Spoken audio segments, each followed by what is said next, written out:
Hi, I'm Mike Torsha, and welcome to Live Well and Thrive. I have a very special guest, April Diamond. She's a very talented woman. She's a singer, she's a songwriter, she's writing a book, she's a vocal coach, she's a social media influencer, and she's got some amazing songs that she's written that makes people think, creates an emotional reaction to people. And that's why I invited April for you to come on because your music is so beautiful. When I heard your first song, it just really touched me and Oh, resonated. thank you. Thank you. It's so great to be here. I really appreciate it. And thank you for saying that because I strive to make music.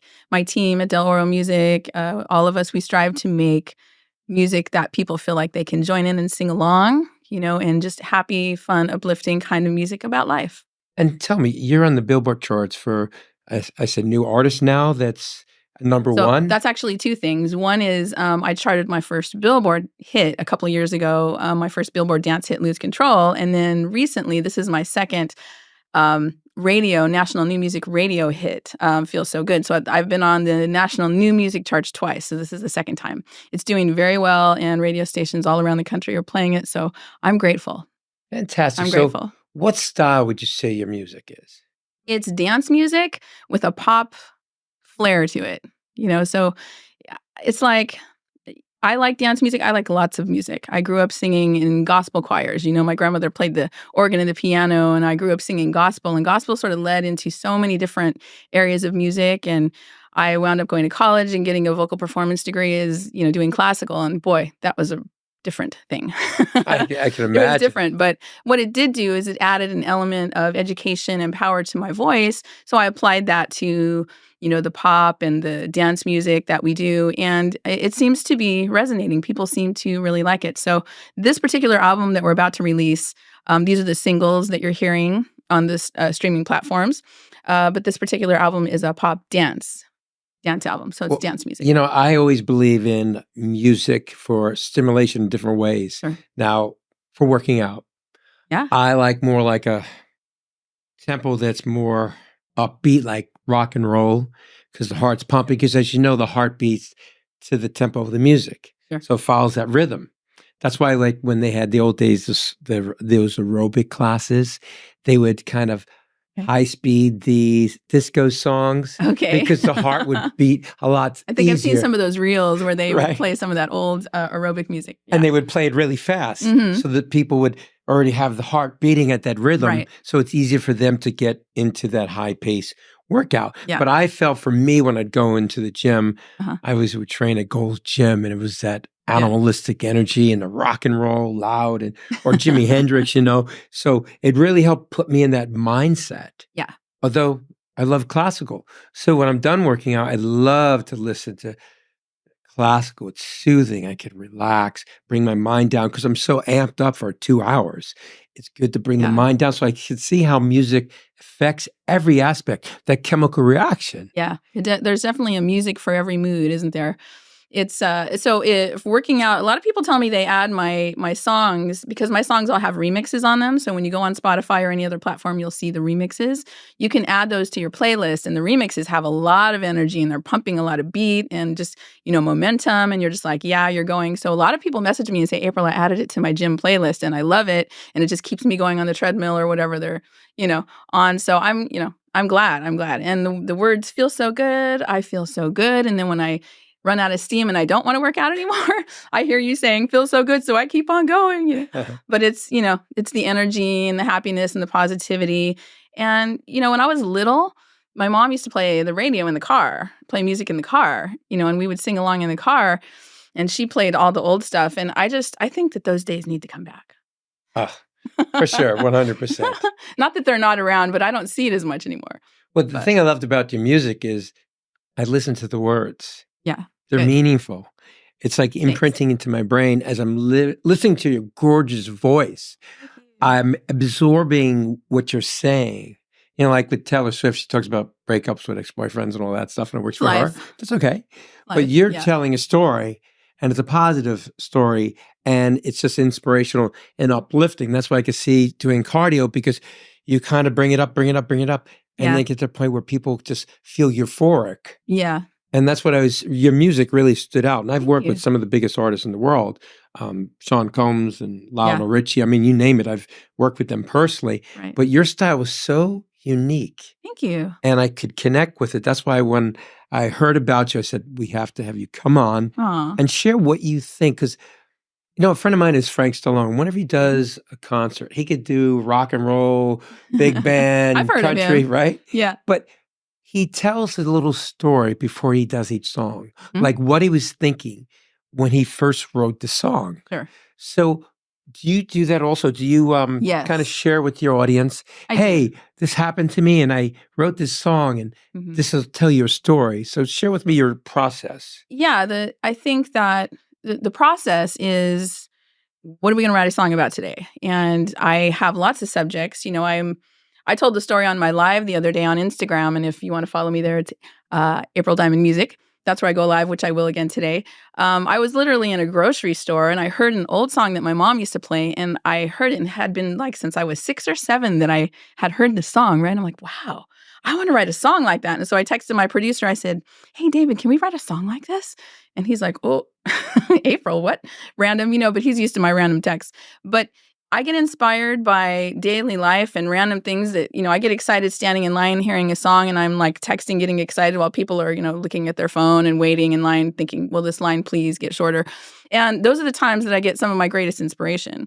But when I do go to perform, when I go to perform, I always like to explain, where the song came from and why it's important to me. And I hope you are getting that from me. Feel So Good is just, it's uplifting, it's energetic, and it's like no matter how you feel, because, we can tell our bodies to feel any way we want it to feel. Feel so good. Just decide to feel good. And But sorry to interrupt that's you. okay. Because I want to get this point out. Sure. When did that hit you? Were you online at a bank? Were you with your mom? Where did that idea come up to write that song? That particular song. You That's remember? actually my producer wrote that song, and he and I sat down and formulated how that song was going to come about. And we reinvented it many times over, like we do when we release our singles, and we found the right, beats and sound and words and everything. And that's, what you hear is a combination of not just writing a song, hurry up in 30 minutes, but creating an experience with music. So you pulled and sort beats. of information in your brain Yeah. when he mentioned the song. Wait a minute, and you kind of Yeah. reflected back on maybe a life experience. Sure. Yeah, So you can- exactly. so that's great because we like to hear about that. We want to get that connection with you, like Exactly. what Yeah, you were that's thinking good. when you were writing that song. Well, and then the song before that was on national radio was I Got the Music in Me. And I really love it's a remake. Okay, you know the Yeah, remake, yeah, right? yeah. Kiki D, 1974. And I was like, wow, that's a great song. Can we recreate that with the band? He's like, let's make it a dance song. And so I was like, okay. Radio loved that one 2 years ago. Loved it. Absolutely. It was number one. It was song of the year that year. Fantastic. Because when you sing the song, you have to say, I got the music in me. And a lot of people try to tell me that, oh, I don't have any musical abilities, April. You know what? If you can feel a beat and you enjoy music in your car or you enjoy music in life, you're musical. Everybody gets to come to the party when you sing, I got the music in me. And who doesn't want to sing that? Oh, it just brings it out of you. It's fun. And I got to include a show choir. Okay, so it's the first time a recording artist charting single has included a high school show choir, the number one show choir in the country, John Burroughs High School Show Choir Powerhouse. They've been on TV. They've been on Dancing with the Stars. They've performed for the president. They're incredible. Shout out to you, Mr. Jennings, for your incredible choir. These kids are phenomenal, and you'll hear them on that track. Oh, fantastic. Yeah. So now where do you want this to go? I know you said you're writing on a book. Yeah. So the other part I'm trying to finish up. I've been traveling a lot, but this book, and thank you to Rachel Weaver and Amplify and Impact Media. Got to say a shout out to her for giving me the opportunity to go out and do a TEDx talk and talk about learning to love the sound of your voice. And the people there in St. George, Utah were so amazing to help me really formulate what my talk was going to be. And TED Talks used to be like 18 minutes. Now they're like 6 to 8. They've cut them way down. And it was a really amazing experience. And I was so inspired that I decided to write a book about just that subject. And so now that when people watch the TED Talk, they come back and go, when's the book ready? And I'm like, I'm almost done, but I'm trying to finish the songs and finish the book at the same time. But it's exciting, and the response has been tremendous because I want people to have the gift of using their voice any way they want and not to feel like, oh, my voice sounds bad, my voice sounds weird. And there's a reason behind all that. There's a reason why we feel awkward about our voices. Well, you're a vocal coach. I am too. I'm a vocal coach, yes. So you teach people the steps on how to speak better, to lecture, or just to communicate better, right? Yeah, I do. So what are the basic fundamentals when you're working with a student for the first time? Well, there's a lot to it. And I have a Monday night free class for people to come and experience what Let the Voice Out, that's the name of my voice training system. You can go to letthevoiceout.com and experience what it means to let the voice out. And really, the class is about a mindset. It's about adjusting how you feel about how you sound. And when you hear yourself recorded back at you, which, by the way, we're all on social media making reels, right? So it's like you're not going to get away from not being able to address people and listening to yourself recorded. I mean, I think if you own a business or anything else, you're going to hear yourself, right, recorded. So I help you make peace with that. I help you understand why it sounds awkward to you personally. And the reason is because we hear ourselves inside of our head, but not out in the world and not pre-recorded, when we hear our recording back at us. So when people realize that and go, oh, my voice actually does sound okay, or I have the power to change it. And a lot of people in vocals, in the world of voice and vocal training, they don't think that you can change it, that your voice needs to stay in a certain place. And I'm like, science doesn't back that up. If you work on it, and I have some techniques and some ways of training people to help them find their voice, you can be as powerful as you want with your voice. I want to ask you, I know it's probably a crazy question, but maybe people ask you this. Say you had someone that has the worst voice, and every time they go to karaoke, people go, oh my God, please, oh no, they're not going to sing, are they, right? So that's me. Can you take so someone that has, I guess, no really good voice, maybe it just doesn't resonate right. Can you actually craft them to be able to sing where they can carry a tune, or there's just certain things you have to have? Absolutely, I can. And let's define what's good and what's bad. Like, who is a good singer? Who is a bad singer? Who has a great sounding voice on a speaker stage? Who does not? I mean, your character is you. You are who you are. And if you want to change or adjust the way that you sound, there are ways to do that. So like I'm speaking to you right now, and breathing and enunciation and emotions, like how passionate you feel about something or the mood. There's so many things that go into the sound of our voices that make us elevate or for it to go lower or higher. All of these things tell a story to the world. So we've heard that old adage, it's not what you say, it's how you say it. It's so true. And it's more true now today than it ever has been, because when you say it on social media and you say it on a recording, you could say it with feeling energy and feeling great, like it just came out of the gym, or you could be like sleeping on the couch and at 10 o'clock at night, you flip on the recording and you're like, hello. It's like it's a different meaning altogether, right? Sure, yeah. There is a way to do anything that you want with your voice. And that's why I'm so excited about my book. And go out and watch the TEDx talk. So with your vocal cords, you almost can train your vocal cords like a muscle, like exercising in the gym, correct? So the vocal cords are, get into the science a little bit, they move based on the air. So your air is kind of your major, like your diaphragm breathing and all that. That's all a real thing. It's just that it's not so easily done because our bodies aren't completely, I say this as a general statement. Some people are really connected to their diaphragm when they speak, and some people need a lot of work. And frankly, I was one of those people. And the majority of the population that I've worked with has to find their diaphragm.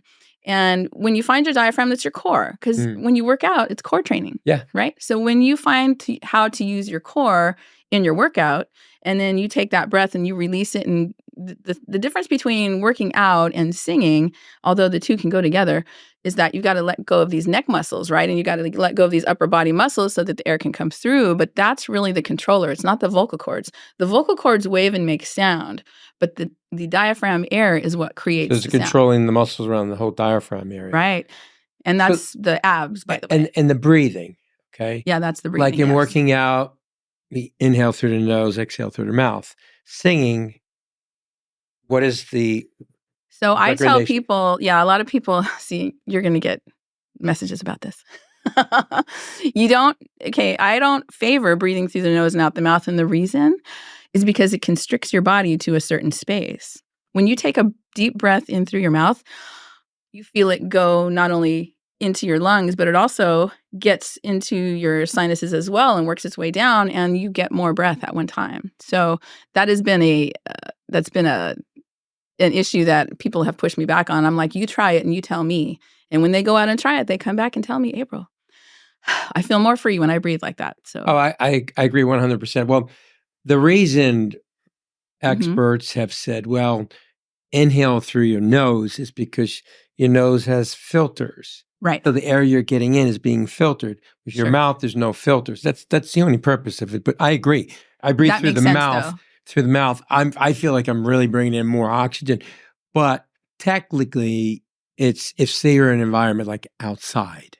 Ah. Okay, now you're exposed to particles you don't know. Well, even in the gym you are, right? But in the gym too, you have toxins. It just depends on the environment you're in. That's a good point. But the filters in the nose is the only reason of that benefit. I mean, there's times that I breathe through my mouth, but that's why a lot of the fitness trainers will do that. But I can see for what you're doing, that makes sense because I definitely feel I can get more oxygen into my body breathing through my mouth. That makes sense. That's a good point. Can I include that in my book? Yeah, no, but it's great to Put know your name because next to it? This is what I learned on Mike's podcast. no, but even like in meditation. Yeah. In meditation, when they have you just sit on the floor, your legs crossed, and you're first getting into whether it's yoga or going into meditation, Sure. they have you do The relaxation. right. That it's forcing it into your lungs and then letting it go long. Yeah. That's more of putting the body in motion. But I could see what you're doing. It has to be applied differently because it's for different purposes in the gym and meditation. But I think it's important that people understand about the breathing so they can understand it. It's definitely a different situation. And in the moment that you sing, a lot of people struggle with, oh, I don't have a powerful voice, or I can't reach high notes, or, I'm restricted to these areas. And a lot of that has to do with the way that you hold your muscles and how you breathe. So there's a whole science behind that. Now, do you think there's a correlation between when people just try to sing in a room, but sing in their shower? Because is there something about it puts you more relaxed? Because I've noticed that when I'm in the shower, I blast something on my phone, some music, and I start singing. Would you think?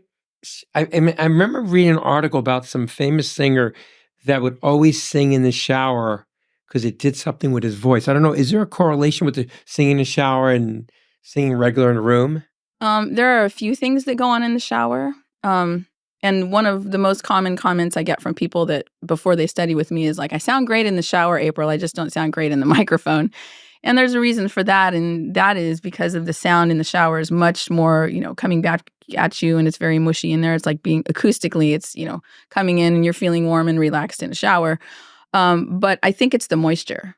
I think the moisture. To the vocal cords. Yeah. Oh, wow. Yeah, because you're breathing in that moisture and it's clearing out probably your sinuses because the steam does that. So that, there's like science behind that. But it's just a happy place to sing, and you feel like you're by yourself because you feel like no one's watching. So shower singers, there's hope for hitting the stage. But I mean, I do it, but I try not to do it in front of my dogs because I got these 2 pit bulls. And if they're in the room, they start howling. That's how bad I am. Because they want to sing with you. Animals love music. I don't know if you notice this, but when you play music, or if I'm around someone's dog and I'm singing or I'm practicing or I'm playing music, or when I'm on the call with the client and they have a cat and the cat's like walking past the camera and I see this tail and this head, and I'm just like, my cat likes the music. I'm like, I can tell. Animals love it. It's it's so true because I have 2 pit bulls. I have 2 cats. And I notice after I get out of the shower, they're all sitting there looking at me. They just kind of gravitated to hearing the sounds, And of course they're admiring me, and I'm like, thank you. I act like they're my audience, because I wouldn't dare do karaoke. I'm like, they get the hook and pull me out. I can fix that for you. I'm gonna come look you up and I got to do something. I seriously got to do, because I always want to do karaoke. I have this one friend. Well, let's do it. He sounds like Sinatra, Dean Martin. I go, I just want to kill him. He goes up there and he's just singing and moving or whatever. And I could do the gyrating like Elvis and shit, but I just don't have those vocal cords, those chops. And it drives me crazy because sometimes there's a song that's so cool, so sexy, and I'm dressed up to go out and have a good time. Yeah. And I sound like shit. Yeah. Well, here's one thing that you and everyone listening can do, and that is practice. We feel like we like something, and because of our passion, we can sing it, and it's going to come out the way we want because we like it. But it takes more than just liking it. You've got to spend a little time in front of the mirror to see what your delivery looks like, and then you've got to hear yourself in your room. So sing it like 3, 4, 5 times, and then go out there and do it. Yeah, definitely. I'll try that. But I definitely have to come see you because Definitely. it's been a dream of mine. I mean, I was like when I was like 8 years old, 10 years old, I used to watch those Elvis Presley movies. And I always loved when he starts singing and all the girls Elvis were the King. swooning and whatever. And hey, he started in gospel, right? Yeah. I mean, where you started. Yeah. So that's sort of like, like when an actor goes to theater, Broadway first, and then they go into, film, is because you have that authentic base foundation of training. Mm-hmm. But I find in church or chapel, whatever you want to call it, there's more of that passion, that emotion to it than just singing somewhere. So you have that belief and that desire that your words are meaningful, especially if you're singing in a choir or something like that. And if you're singing it and performing in clubs and doing concerts, that's the energy part where you get the energy from the audience. So I enjoy that too, because that's it's an energy charge and people like, the beat and I'm, singing powerful there. So it's like every situation is different in it, like you were saying. But it definitely, it inspires you to do that. It sets something in motion, right? So how old were you when you first discovered you had this gift from God, really? Because you have a beautiful voice. Thank you. I always tell the story about my grandmother. When I was a little girl, she played the organ and the piano in church when I was a kid. And Grandma insists that we do certain things, and Grandma does not let up or change her mind. So no matter how much I avoided her, and she hounded my parents too, and they're like, okay, fine. So I finally got up the nerve to sing a song in church when I think I was 7 or 8. And then by the time I was 9, I was very excited, and I joined my choir at my school and started singing in productions and, things like that. And that started the whole thing, and it never stopped.